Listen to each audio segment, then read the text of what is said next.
Muy buenos días a todos. Encantado de colaborar, aunque sea en formato presencial, con, con esta asociación que yo creo que abarca de lado a lado del país y no es un país pequeño. Eh, me, me gusta colaborar siempre y en particular en Argentina. He estado bastantes veces a lo largo de mi vida en muchos eventos, casi siempre relacionados con tecnología, como hoy. Y mi relación con la retinosis y sus asociaciones ha sido siempre también muy grande, porque aunque mi enfermedad o mi síndrome no es el mismo, lo mío se llama síndrome de Peters, pero bueno, tiene bastantes cosas en común, entre otras la evolución del resto visual, que cambia mucho. Yo ya con 66 años ya casi solo es luz, y ha sido durante mucho tiempo. Pero vamos, tengo muchos amigos en asociaciones de retinosis y he compartido muchos buenos momentos y he trabajado mucho y sigo trabajando en tecnología que nos puede ayudar a todos, pero en particular la gente que vamos perdiendo agudeza visual de forma ah, progresiva o en muchos casos diferente, porque tenemos saltos y esas cosas. Cada persona que vemos un poco somos un mundo, no todo el mundo vemos igual y nosotros nos lo contamos unos a otros, pero es difícil hacerle comprender a la gente, ¿no? Porque cada uno es un caso, ¿no? Y entonces, sí, hay cosas comunes, pero hay cosas que no. Yo creo que hay, y no es porque os esté soltando un rollo así al principio, sino que yo creo que ahí estriba, o sea, eh, en que la tecnología cada vez más se pueda súper personalizar.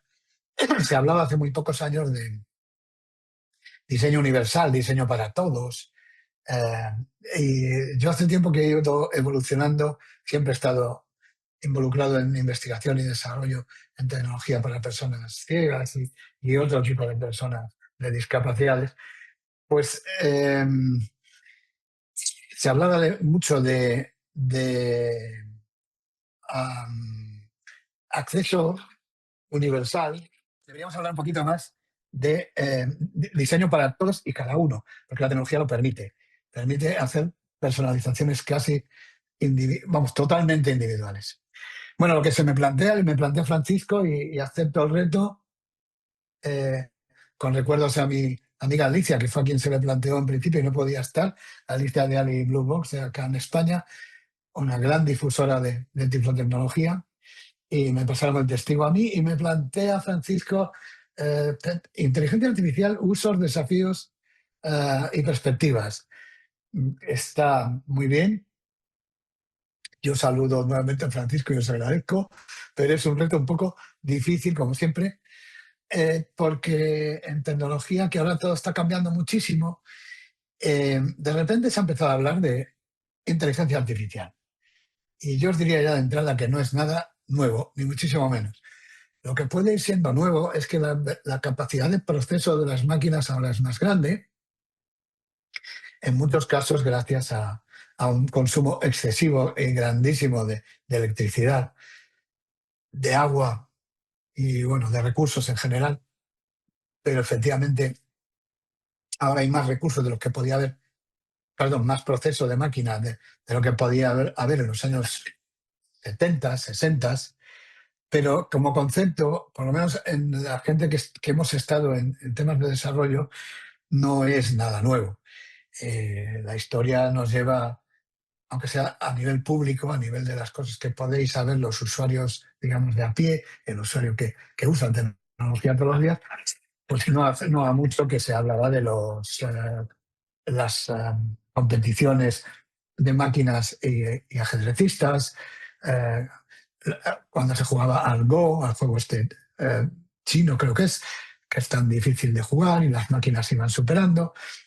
Había máquinas especializadas en hacer cositas y cada máquina hacía su cosa, o una máquina matemática hacía unas cuantas, pero no tantas como ahora. Ahora, con la capacidad de proceso, lo que nos ha traído esta eclosión de la inteligencia artificial que ahora tenemos hasta en las máquinas de barrer, en las aspiradoras, y ya nos dicen que nuestra lavadora, la máquina de lavar, tiene IA, pues ha sido lo que llaman el LM, los Large Language Models, los modelos de lenguaje, ¿no?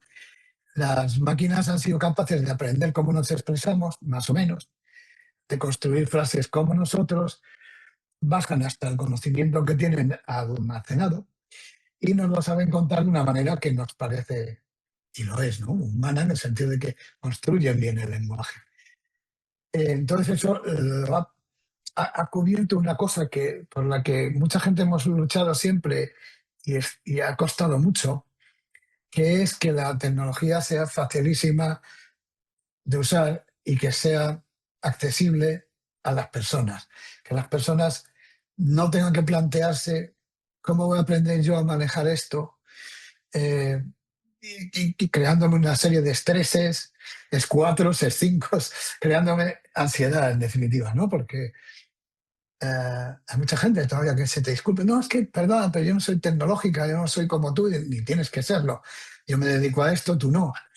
Y vos podés, yo qué sé, eh, preguntarle a un chat GPT, pues, dónde está la capital de no sé qué, o cómo resolverías tú un problema de limpieza de una mancha de no sé qué, preguntárselo como si fuera un amigo, una persona, y él te va a contestar a máquina en lenguaje humano. Eso es muy importante. A mí me parece de las cosas más importantes que se han hecho, más allá de lo que después pueda hacer la inteligencia artificial, que no es más que lo que las máquinas han podido venir haciendo durante todos estos años, pero conjuntado, concentrado y habiendo facilitado eso, la interfaz de ida y vuelta, que se ha hecho una interfaz humana, ¿no? Mucho más humanizada. Yo recuerdo hace muy pocos años que la gente se quejaba, pues, por ejemplo, de cosas como el Alexa, todavía hoy Siri y demás. Yo trabajando con personas mayores, a lo mejor te decían, es que tú tienes que hablarle como ellas quieran que les hables. Y era cierto. Tú a Siri tenías que decirle, ah, pues, una serie de formas concretas. Y tú le decías, oye, Siri, es que me duele mucho la cabeza. ¿Me puedes recomendar algún medicamento? No sé qué estás diciendo. No podías, digamos, humanizar tu lenguaje. Tienes que preguntarle en sus reglas, ¿no? Incluso una persona me contaba, si es que Siri no reza el rosario, yo lo digo porque me haría compañía que lo hiciera, y no lo hacía, ¿no? Hoy por hoy las inteligencias lo harían, lo hacen, de hecho, y el propio Siri una vez, yo en mis conferencias lo ponía muchas veces como ejemplo, ¿veis? Hay gente que no les cubre porque hay gente, pues a lo mejor que reza el rosario todos los días y Siri, y Siri y Alexa no lo hace, ¿no? Y entonces un día le digo, Alexa, reza el rosario. Y dice, aquí está el rosario, la skill del Episcopado de México. Entonces, vamos, habían hecho una skill, un añadido a Alexa para que lo pudiera hacer. Digo, mira, pues van avanzándose, ¿no?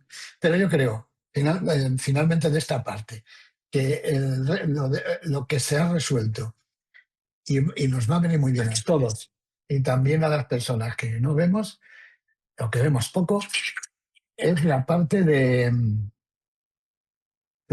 poder am, dialogar con las máquinas, digamos que de tú a tú, ¿no? Eso es muy importante. Entonces, ah, ¿qué tenemos ahora? Decíamos, eh, usos de ahora. Pues ahora que todo es IA, para la gente que no vemos, concentrándonos en lo nuestro, pues tendemos, habréis oído hablar de cosas como las Ray-Ban Meta, ¿no? Estas gafas que se llevan y que tienen inteligencia artificial, que están conectadas por Internet a la nube, a la nube de Meta en este caso, la gente que hace Facebook y demás, y nos pueden responder a una serie de cosas. Viene bien para, bueno, pues uno las lleva puestas y estás en cualquier sitio, que le pidas una descripción de paisaje o que te lea un pequeño cartel o que te lea una carta al restaurante o que te diga el color de una ropa, o si depende de tu grado de visión, ¿no? Yo lo uso mucho en la cocina, las latas acá en España al menos son todas casi iguales y te puedes beber una cerveza queriéndote beber una Coca-Cola o al revés. Entonces, bueno, lo uso mucho para eso y también para las fechas de caducidad de los alimentos, ¿no? Que siempre suelen estar escritas en letra muy pequeña y y un poco mal porque lo hacen con tinta especial, se hace después de todo el proceso. Entonces, no había muchas inteligencias que lo leyeran bien. Bueno, estas gafas y otras cosas sí. Hay otra cosa que se llama Ally, de aliado, que hace la empresa, si a algunos les sonará a lo mejor la empresa Envision, que tienen unas gafas también. El mundo tira mucho por las gafas. Es un wearable, un vestible que está gustando mucho porque, bueno, casi todo el mundo lleva, bueno, allá decís anteojos, pues eso, casi todo el mundo lleva anteojos, gafas, como lo queramos llamar, algo sobre el puente de la nariz y en las orejas, hacia las orejas. Y ahí, claro, se puede colocar muy bien cámaras y se pueden colocar muy bien bocinas para que por el aire, sin taparnos la audición, que para las personas ciegas o medio videntes, aunque un poco resto visual, es fundamental que no nos obstruyan ese canal, el canal auditivo, para que podamos seguir oyendo nuestros alrededores. Pues esto en los anteojos y en las gafas se cumple. Y se cumple muy bien. Entonces las gafas de Envision también tienen inteligencia artificial y ahora han hecho unas nuevas que se llaman Solos, que, que van conectadas a una aplicación y que se llama Ally, de aliado, y que es la aplicación la que hace todo el trabajo de nube, de consultar el tiempo, de leer, de descripción de paisajes, de colores, incluso llegando a cosas como decir si una ropa, una prenda conjunta con otra, etcétera, etcétera. Tenemos Be My Eyes, esto es lo que tenemos en el presente, es una fundación de Estados Unidos muy antigua, bastante antigua, con el principio muy interesante de que cuando los teléfonos empezaron a tener cámaras, los teléfonos eran capaces de transmitir vídeo a otras personas. Entonces,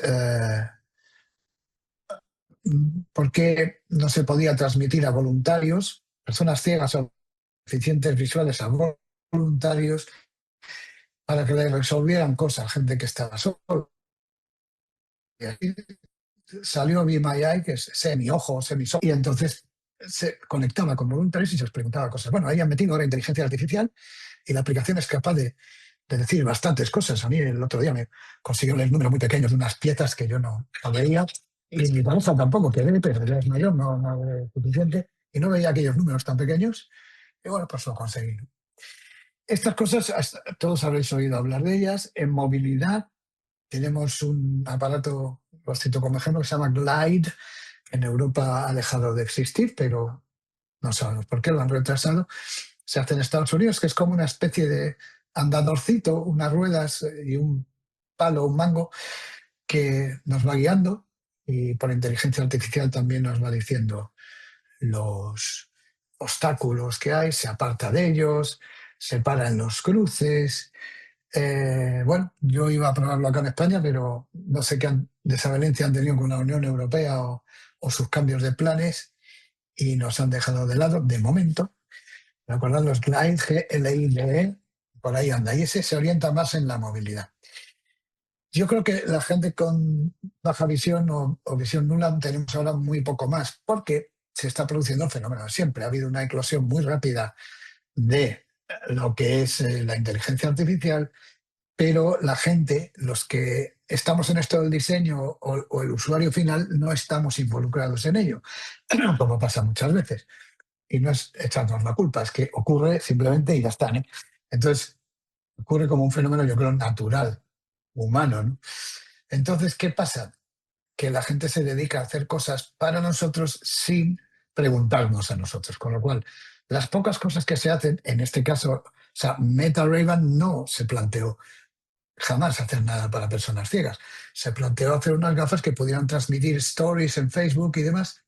Y bueno, de paso le metieron inteligencia artificial y dice, pues qué bien, le preguntas, estás delante de la Torre Eiffel y preguntas y te cuenta lo que es y tal.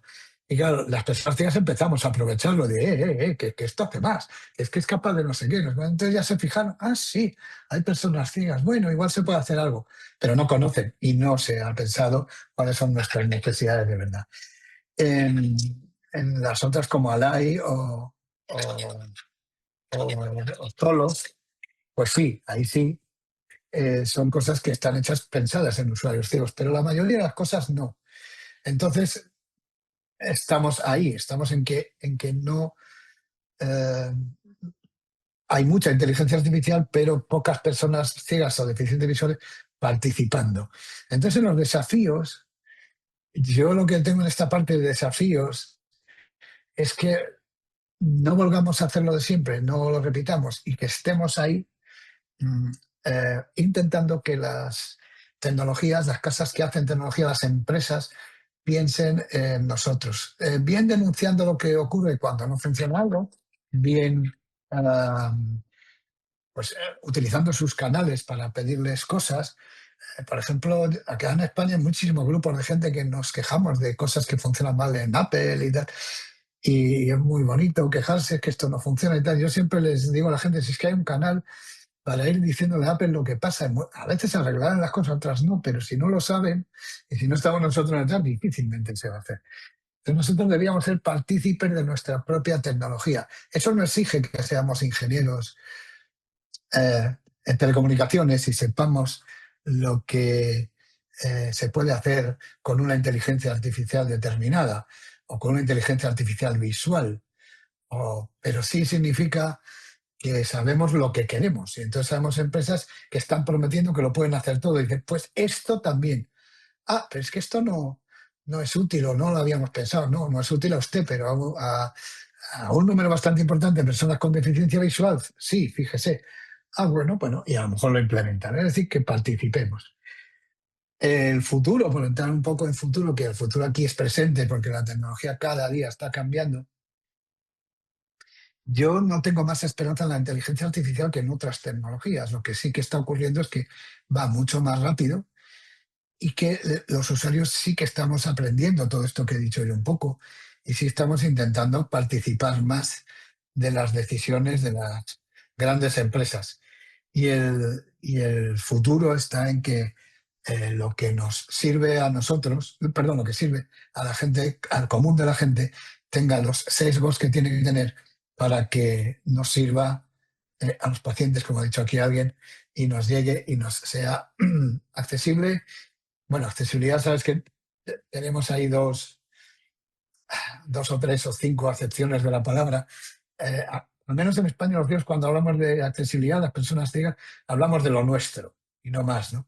Y yo siempre les cuento el ejemplo de un jefe que yo tuve que, que andaba en silla de ruedas y, y un día ah, contaba, estaba contándome que había quedado con una amiga y dice, fíjate qué cosa más, eso me pasó, quedé con una amiga en un restaurante y le pregunté, oye, ¿el restaurante es accesible? Y me dice ella, sí, el menú cuesta unos 10 euros. Claro, para él accesible era que pudiera pasar con la silla de ruedas y para ella accesible era que no era caro, ¿no? Que era barato. Para nosotros las personas ciegas muchas veces la accesibilidad es que se solucione lo nuestro, pero esta persona que ha escrito ha hecho accesible, imagino que se referiría a poderla manejar, ¿no? Y si es también al precio, pues efectivamente también, pero entonces tenemos que aspirar a precios exactamente al menos iguales que los que tiene la gente. Si no, nos encontraremos también en cosas como el braille, que yo estoy utilizando ahora para leer un guioncito que me había hecho para no olvidarme ningún punto. Eh, pero que sigue siendo carísimo porque la tecnología para mover puntos que utilizamos algunas personas que ya casi no vemos para leer braille, no se utiliza en casi ninguna otra cosa de la industria y por tanto es muy cara de producir porque se produce poca. Entonces el braille o es subvencionado o un display braille sigue siendo muy caro. Yo aspiro a que estas cosas no pasen en la inteligencia artificial porque, bueno, ya es capaz de escribirnos escenas, es capaz de crear vídeos, es capaz de... Y todo esto es simplemente orientarlo a nuestro uso. Yo tengo mucha esperanza en esa parte, que como la inteligencia artificial sí abarca casi todo el conocimiento, abarca el lenguaje humano, abarca vídeo, abarca reconocimiento de imagen, pues nos vaya a venir muy bien a la gente. Ahora bien, en movilidad seguiremos teniendo un problema porque, pienso yo, porque es muy difícil que poniéndote unos anteojos que te vayan contando por dónde andas, y acá hay un árbol, acá hay un banco, acá hay... si tienes que ir oyendo todo el rato lo que te digan para que tú andes y no te choques con algo y tal, es muy difícil. Yo tengo mucha más esperanza y eso sí que está todavía muy en ciernes y a lo mejor algún día lo hablaremos en alguna de estas conferencias, la comunicación directa entre hombre, máquina, vía cerebro, el brain to computer interface que llaman, y que haría que tuviéramos una especie de simulación en la que pensamos, ostras, aquí delante hay un póster, o sea, me tengo que mover un poco a la izquierda, pero que no nos lo estuviera diciendo nadie, ¿no? Que fueran ya sensaciones simuladas, ¿no? O sensaciones artificiales. Bueno, yo no quiero contaros mucho más que esta introducción, porque es una introducción, creo que a la conferencia, es un atisbo de la tecnología que hay por ahí, que sí que debemos usarla, conocerla y aprovecharla al máximo, porque sí que nos facilita más la vida y que sí que la inteligencia artificial hay una esperanza, como lo hubo en otras tecnologías anteriormente, pero que seamos activos y que participemos de ella para que sea mejor para nosotros. Esto sería todo. Muchísimas gracias.